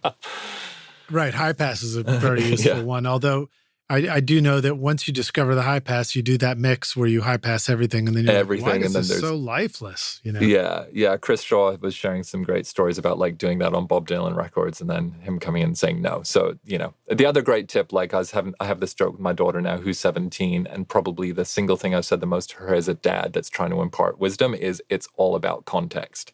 Right. It's all about context. So maybe it's just it's really just being aware of the why more than the should. Yeah.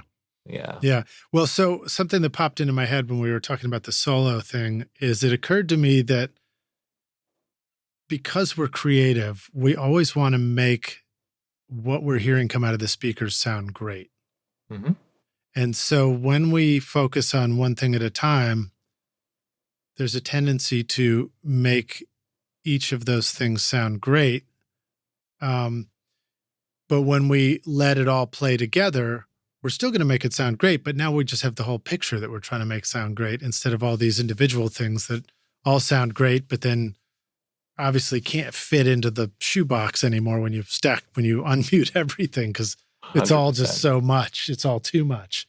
Yeah. It's a paradox, isn't it? So weird. And I mean, it is really, there are times where when you officially in your own style go through the mix, you've tracked it and you've done a rough mix, and now you quote mix it and you bust out your templates and your parallel compressions and all your things, and you carefully listen to the low end and try and do that can be the answer to a great sounding mix. And then there are times where sometimes when you're just listening in the rough mix and you're like, well, what's the problem with the song right now? And then you're like, oh, there is too much lumpiness in the low end. Let's see if we can just roll off a little bit of something, the bass or the kick, and see what that does. And sometimes those moves really seem to do magic to it.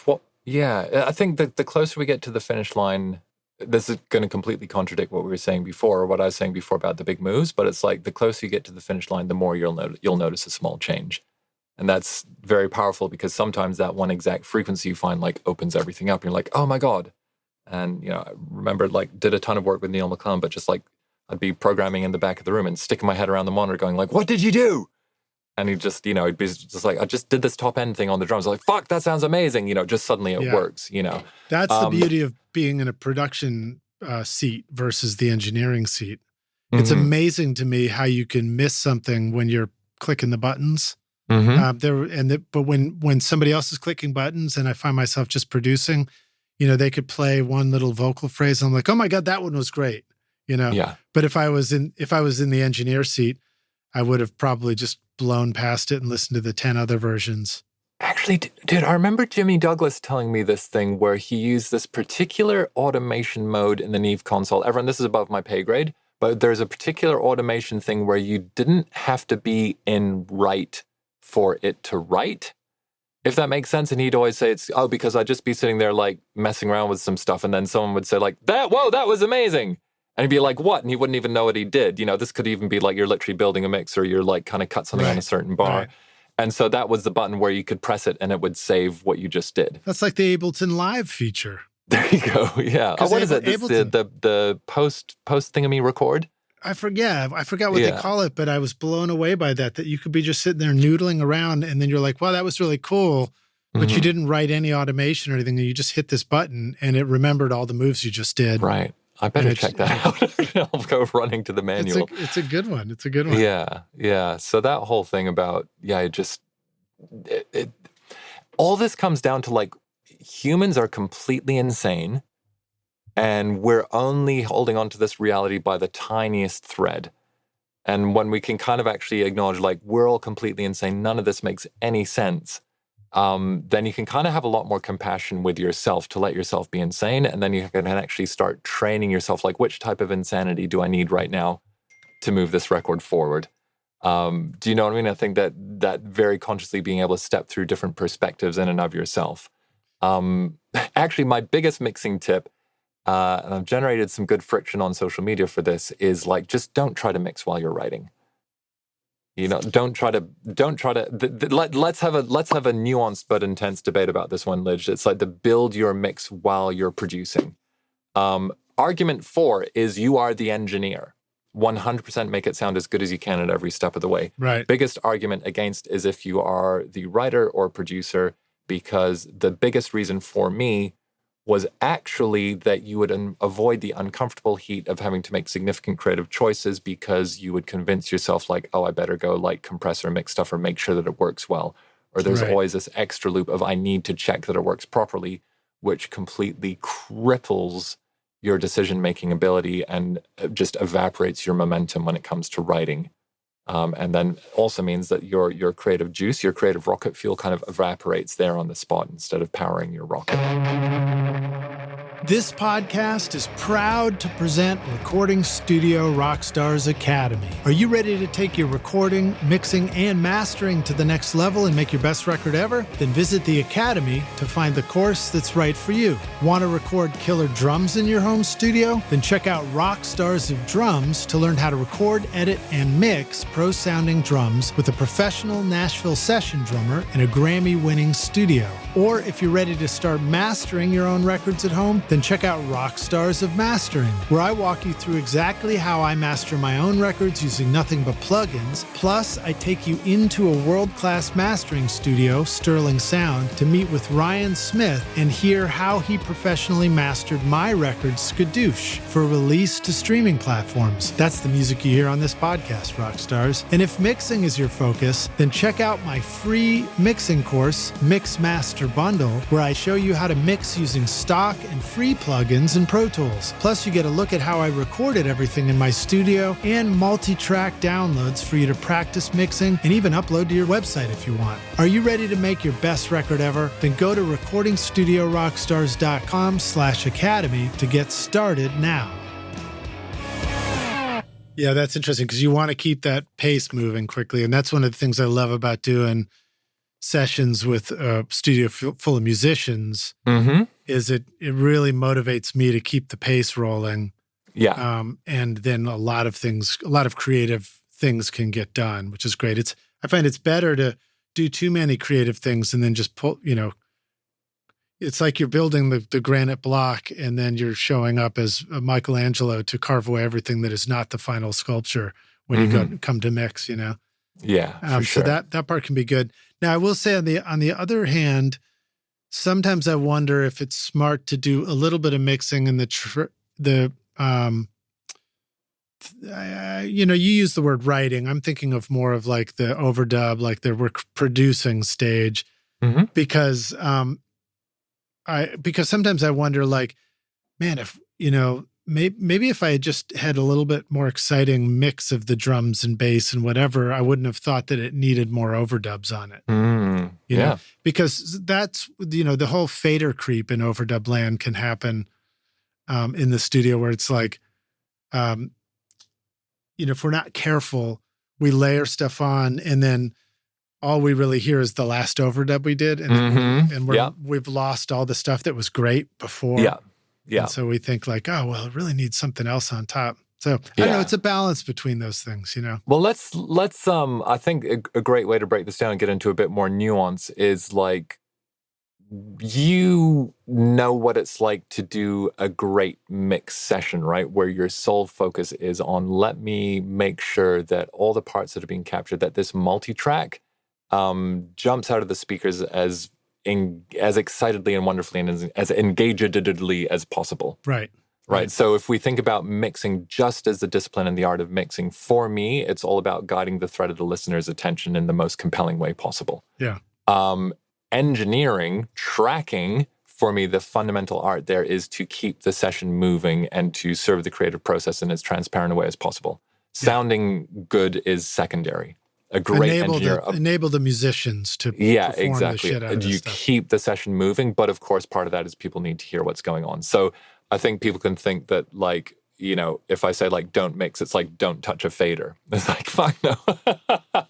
But more don't get lost down the minutiae of, like, you know, tiny little tweaks, which aren't going to keep you moving forward. So, but the fader creep, I love that term. And yeah, like, a balance has to be good. And that's where, like, you know, a great engineer, a great tracking engineer will make sure that everyone's headphones are sounding amazing. What you're hearing in the room is vibing you up. And I think, especially if you're working on your own for, like, self-produced artists, a really interesting thing is how do you keep yourself in the headspace where you are pushing your energy as effectively as possible in the part of the process that is going to give you the highest return on your investment, so to speak. So, for example, I have myself set up that when I'm in a production phase, I literally don't have access to my mixing tools. So, yeah, I can still be like, oh, the dynamic range here is a bit fucked up. Yeah, I'll put a little compressor on it and just kind of hold it in place. Or, whoa, there's a big, horrible whistling frequency. Like, yes, I'll take out the whistling frequency. Or, oh, it's a bit dull. Yes, I'll put a little bit of a shiny thing. Or, yeah. And that's not to say as well, there's a big difference between this is creative sound design versus I'm going to audition 15 different hall reverbs just to help it sit together a little bit better. Right. You know? No. And I'm always amazed at, in the writing phase of things, the quick moves, like the overdub phase, the plugin that I randomly picked to create a delay for something, because we were in that creative mode, we came up with a part that was just like fucking great, you know, and that delay sounds so cool. And I wish my next mix had as cool a delay on it as that. But it was like, but if I went to go find a delay in a mix frame of mind, I wouldn't have stumbled on it, or it was just too simple. It was too easy. Right. And so, like, that's a thing to remember too. One of the challenges for me is remembering, like, we just finished doing 2 days of guitar and vocal overdubs. We essentially finished out a track. And then I got to the end. It's like, all right, need to send them home with a rough mix, you know, really good rough mix. And I forgot to print exactly where it was with no plugins on it and no rebalancing first.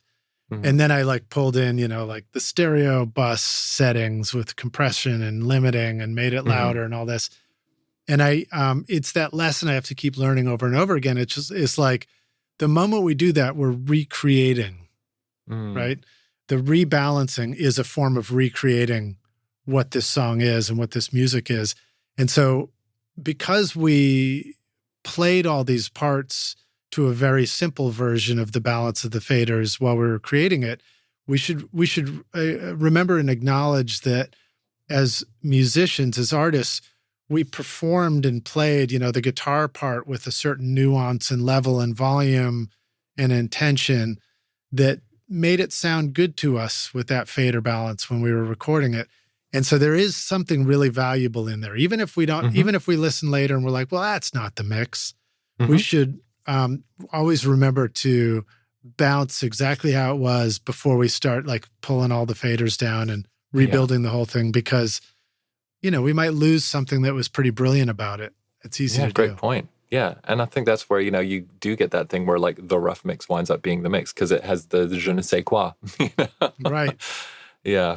It's French for I don't know what, you know? Yes. And at this point, we've been going a good long stretch too. So je ne sais quoi, almost je ne sais quoi, what we're still doing here. Thank you for listening, rock stars.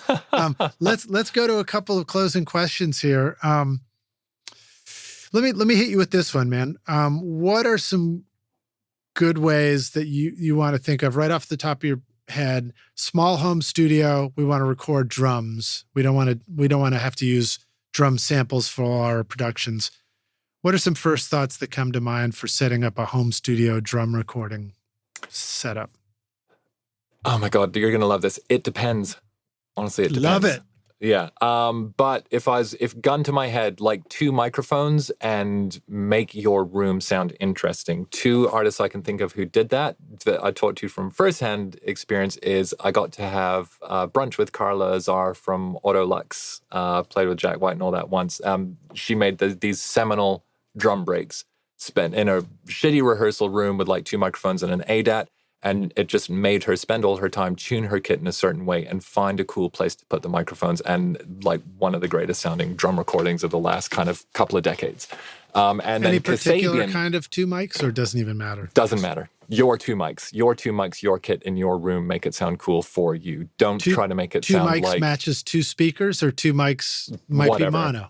Doesn't matter. Yeah. Cool. Yeah. Just basically don't try to match anything that's recorded at Blackbird. Just embrace the fact that you're in a janky ass setup, and drums are like the hardest instrument to record with fidelity. So spend all your time focused on how the kit is tuned and where the microphone is placed, and make something that is weird and yours. Kasabian, their first album, like fucking dope ass drum sounds, and it was like 2 microphones and moving them around, you know. Some of it layered on top of like some electronic stuff or whatever, but character is way more important than quote unquote quality. Right. So lean all the way into character. No one has your kit in your room. Don't worry about being fancy pants, be interesting pants. And in the touching back on the topic of mixing, just a reminder to us, we have a lot more ability to create like a huge possibility of character when we're at that creating stage than if somebody just hands it to us and we're at the mixing stage. Yeah. I think. Do you think that's fair? It's like we're less likely to go for a huge change in character at the mix.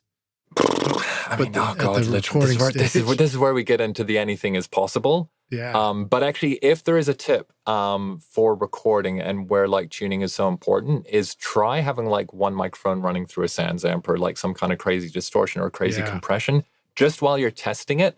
Not because it's like, oh, that's how shit's so explosive, but it's like that's where you'll go, oh, there's a weird thing going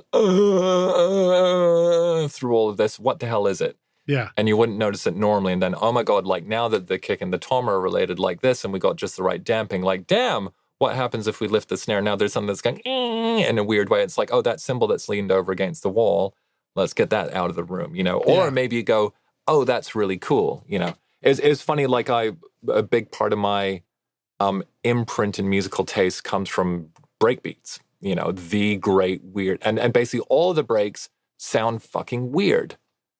You know what I mean? None of the classic breaks are a hi-fi recording with 72 channels of a fucking perfectly tuned DW drum kit played. Do you know what I mean? It's all the stuff that's a bit weird. That's, so character. Yeah. Yeah.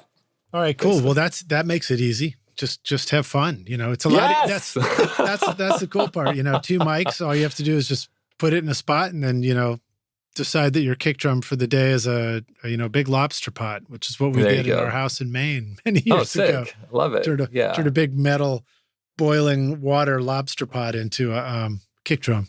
Yeah. And I think, you know, just one of the things I've been banging on about is like, oh, the important stuff, the bigger idea is what's going to make a bigger difference. And what will make a bigger difference is your music standing out. Yeah.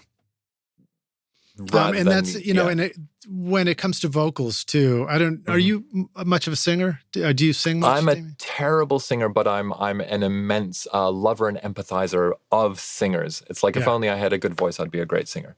Well, one of the things that's fun to discover when you are singing yourself is, you know, if you just get a decent enough mic in a space and it's turned up enough, you can start to just create all the sounds with your voice, whatever it is. You know, you just get off mic, you get on mic, you sing it one way, sing it a different way.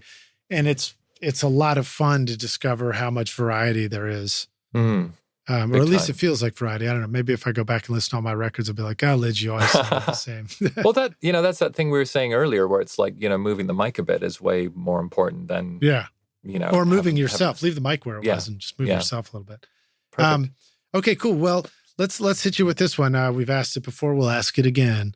We're going to take the Wayback Studio Machine again and go back and find, you don't have to find the youngest version of Damian Taylor, but you can maybe you can find Damian Taylor this time. Ask him a question.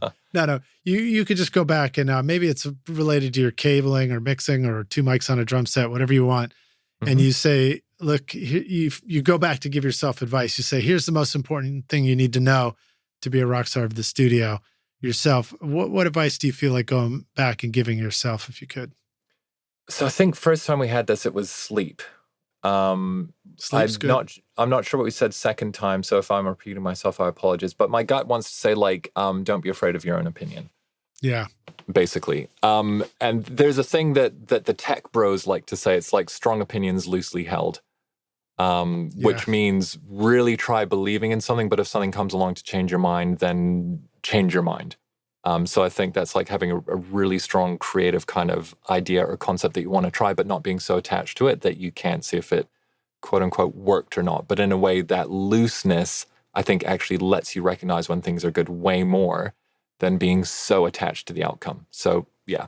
I think that's great. And this idea of having a strong opinion, don't be afraid to have a strong opinion and believe in your opinion. It's like what you said about the style, the personality and motion. It's like, embrace your own style in everything you do, even if it's turning a knob. Because the moment we go all white lab coat with it, we're going to end up with a mix that we don't like, potentially. Yeah, and I think of that as like, there's a couple of aspects of it. One is like, it's about what you want, not what you think you should have or what you should do. And then the other thing I'd say is, don't confuse having an opinion with thinking you have to be right.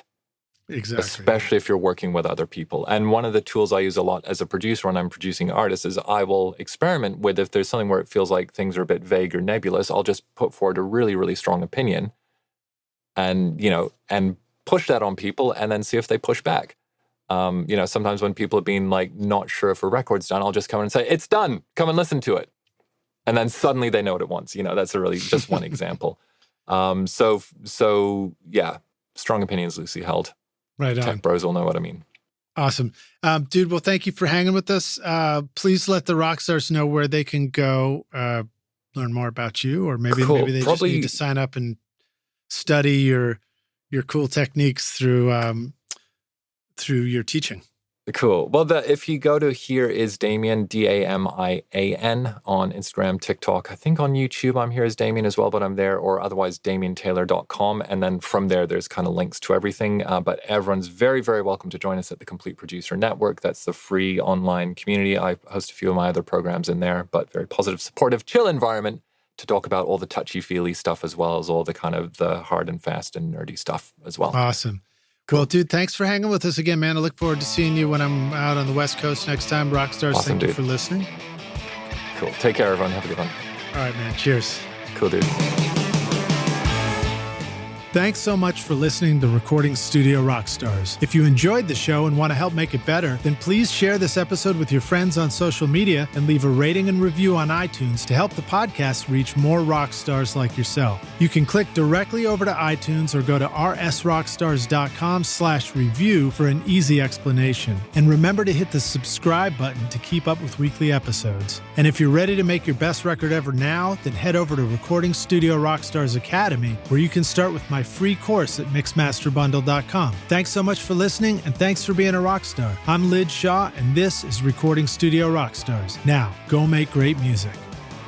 Recording Studio Rockstars would like to give a big thank you to our awesome sponsors who help make this episode possible. Lewitt, Grace Design, Atom Audio, Native Instruments, and Isotope. And remember, at isotope.com and nativeinstruments.com, use the coupon code ROCK10 for 10% off any plug-in purchase. If you enjoyed Recording Studio Rockstars, please check out our sponsors using the links in our show notes, because it's a great way to help support the show. These are all things I highly recommend for your studio. They're gonna help you make your best record ever. I would also like to thank our fantastic team here at Recording Studio Rockstars, Vlad Weselchenko, Braden Stremming, and Liz Hulitskaya. Thanks so much for listening, Rockstars, and we'll see you in the next episode. Cheers.